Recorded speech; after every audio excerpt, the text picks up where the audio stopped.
और आपके 8th class में ये जो टॉपिक दिया गया है अंडरस्टैंडिंग लॉज, यानी कि आपको समझना है कानून क्यों इंपॉर्टेंट है, लॉ क्यों बनाए जाते हैं, लॉ का मुद्दा और मकसद क्या होता है, इसको कॉन्स्टिट्यूशन में क्यों डाला गया है, और हमारी कॉन्स्टिट्यूशन जो हिंदुस्तान की कॉन्स्टिट्यूशन है ये इतनी ज्यादा इंपॉर्टेंट क्यों मानी जाती है। ये वाहिद कॉन्स्टिट्यूशन है हिंदुस्तान की कॉन्स्टिट्यूशन जिसमें अभी तक जो चेंजेस आ चुकी है, अमेंडमेंट्स आ चुके हैं, यानी कि जब हमें किसी कानून को मॉडिफाई करना पड़ता है, चेंज करना पड़ता है, उसको हम अमेंडमेंट कहते हैं। समझ में आ रहा है? अभी मैंने टॉपिक थोड़ा सा उठाया है, इंट्रोडक्शन ही की है, यानी कि आपको अंडरस्टैंडिंग लॉज के मुताबिक। और अगर आप देखेंगे कानून में क्लियर केस है यहां पे जो वायलेशन ऑफ लॉ करेगा, वायलेशन ऑफ लॉ। वायलेशन ही कहा जाता है कि कानून को न मानने वाला, उसने सिर्फ कानून की वायलेशन ही नहीं की है, जो कॉन्स्टिट्यूशन में लॉ डाला गया है उसने आईन को भी किसी हद तक मानने से इनकार कर दिया।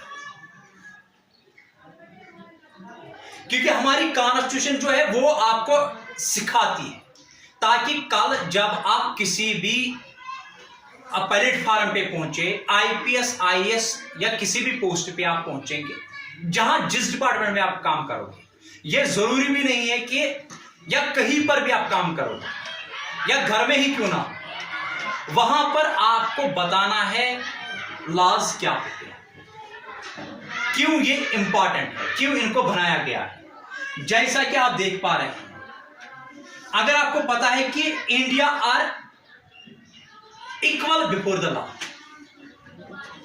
यानी कि ऑल पर्सन्स इन इंडिपेंडेंट, यानी कि जो आजादी के बाद हम ये बात करते हैं, ना कि हम अंग्रेज दौर की बात करते हैं, ब्रिटिश के दौर की बात करते हैं।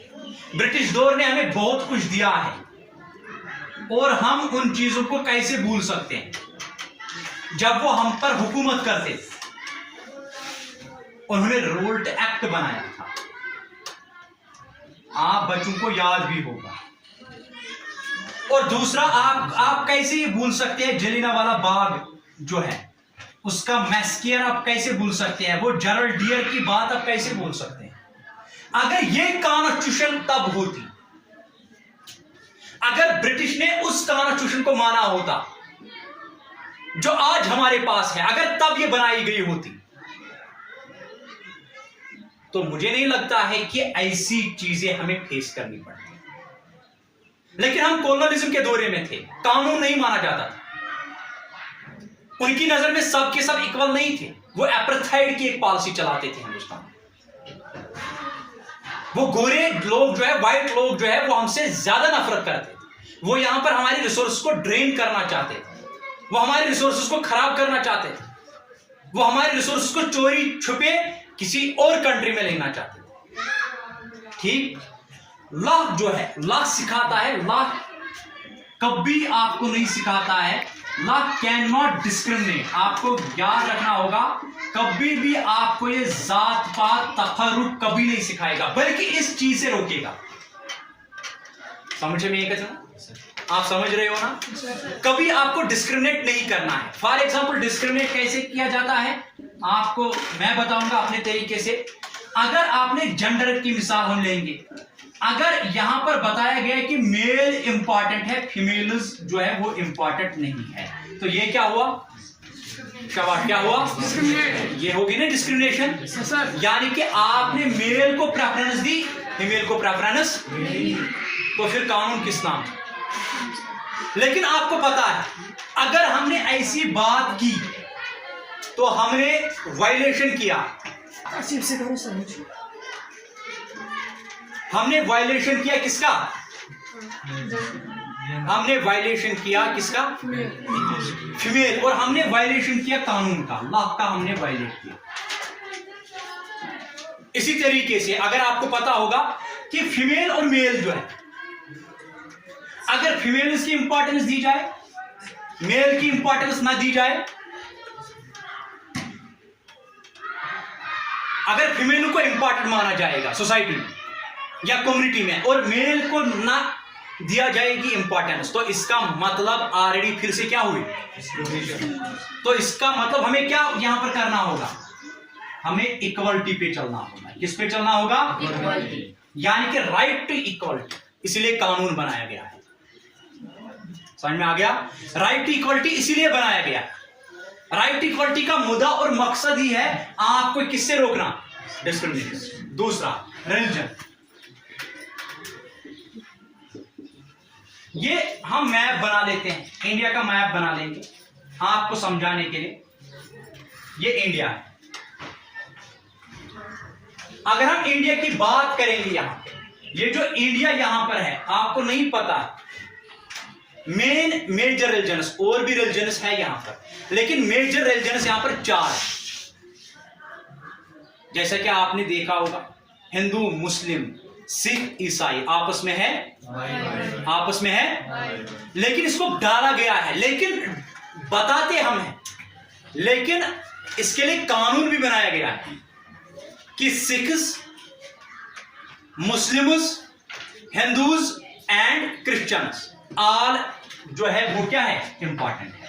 अगर सिख्स ने ये कहा कि हम इंपॉर्टेंट है, हिंदूज इंपॉर्टेंट नहीं है हिंदुस्तान में, तो इसका मतलब ये क्या हुई?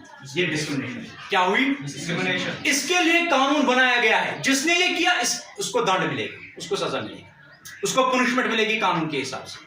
अगर ये कहा गया कि यहां पर मुस्लिम्स जो है, मुस्लिम्स इंपॉर्टेंट नहीं है, हिंदूज इंपॉर्टेंट है, या ये कहा गया मुस्लिम्स इंपॉर्टेंट है, हिंदूज इंपॉर्टेंट नहीं है, तो ये भी क्या हुई? डिस्क्रिमिनेशन। क्या हुई? इसी चीज को रोकने के लिए हमें, इसी टॉपिक को पढ़ने के लिए, इसी चीज को पढ़ने के लिए हमारे पास टॉपिक लाया गया, क्या? अंडरस्टैंडिंग। और एक चीज इंपॉर्टेंट है जिसको हम कहते हैं, वो सबसे बड़ा खतरनाक चीज माना जाता है, कास्ट।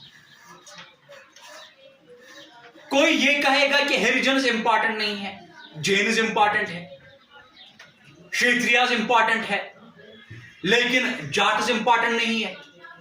कोई ये कहेगा कि सुन्नी इंपॉर्टेंट है, शिया इंपॉर्टेंट नहीं है। कोई ये कहेगा कि शिया इंपॉर्टेंट नहीं है, सुन्नी इंपॉर्टेंट है। लेकिन हमें सिखाया गया है जितना शिया इंपॉर्टेंट है उतना ही सुन्नी भी इंपॉर्टेंट है। जितने दलित्स इंपॉर्टेंट है उतने ही अपर कास्ट के लोग भी इंपॉर्टेंट है।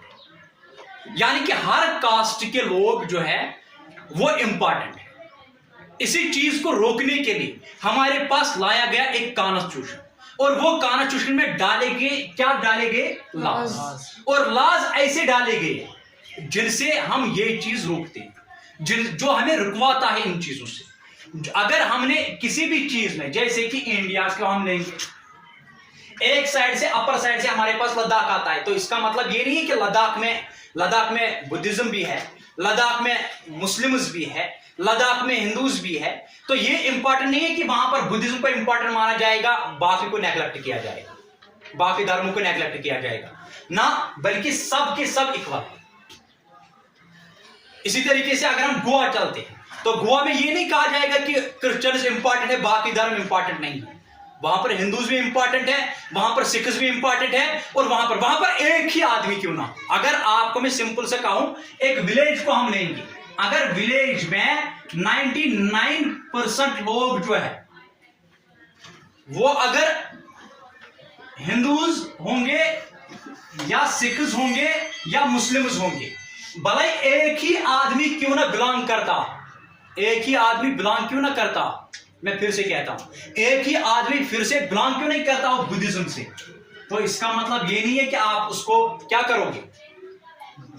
इंफीरियर मानोगे, आप उसके साथ जात पात से पेश आओगे, आप उसके साथ तफरुक करोगे, आप उसके साथ डिस्क्रिमिनेशन करोगे ना, बल्कि आपको इंपॉर्टेंटली सबको क्या करना है? रेस्पेक्ट करना है। ठीक है? और इसीलिए ये चीज, ये टॉपिक जो आज का था, ये इंपॉर्टेंट टॉपिक था। इसीलिए कानून, और यहां तक भी है कंट्री में लॉ से बड़ा प्रेसिडेंट भी नहीं है, जो यहां पर डाला भी गया है पॉलिटिकल साइंस में आपके पहले पेज में। पहले कानून है, ना कि कोई गवर्नमेंट ऑफिशियल है, वो किस भी पोस्ट पे है, अगर उसने वायलेशन की कानून की तो उसके लिए भी सजा है। सुप्रीम कोर्ट बनाया गया है इसीलिए, हाई कोर्ट्स बनाए गए हैं इसीलिए, सब ऑर्डिनेट कोर्ट्स इसीलिए बनाए गए हैं जो नजर रखते हैं, रखवाली करते हैं। ठीक है, आई होप आपने समझा होगा। ठीक है, कल एक और टॉपिक दिया जाएगा। ठीक है।